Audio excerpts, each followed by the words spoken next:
नमस्कार मंडळी, आज मी तुम्हाला मस्त गरमागरम उकड दाखवणार आहे।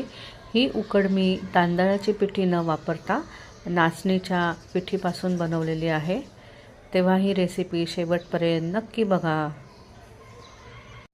इथे मी 4 टेबलस्पून नाचणीचं पीठ आणि चवीनुसार मीठ घेतलेलं आहे आणि आता याच्यामध्ये मी अर्धा वाटी ताक घातलेलं आहे आणि आता हे छान मिक्स करून घेते।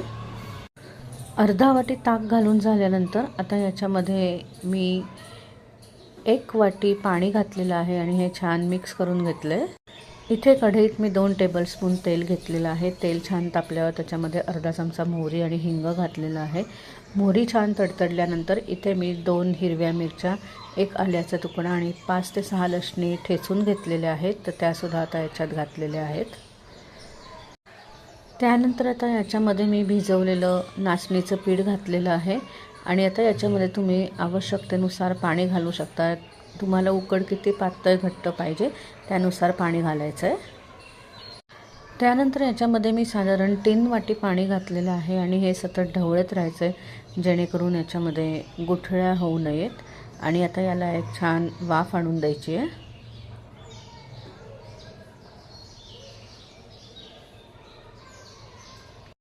हे बघा, उकड छान घट्ट झालेली आहे, एक छान वाफ आलेली आहे त्याला। आता याच्यामध्ये मी 1 चमचा तूप घालून परत एकदा हे छान मिक्स करून घेत आहे। हे बघा, मस्त गरमागरम उकड तयार झालेली आहे। तर आता मी गॅस बंद करून घेत आहे।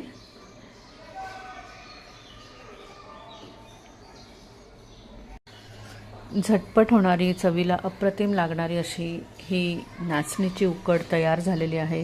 तांदळाची उकड आपण नेहमीच बनवतो, पण अशा प्रकारे ही उकड नक्की करून बघा। धन्यवाद, बाय बाय।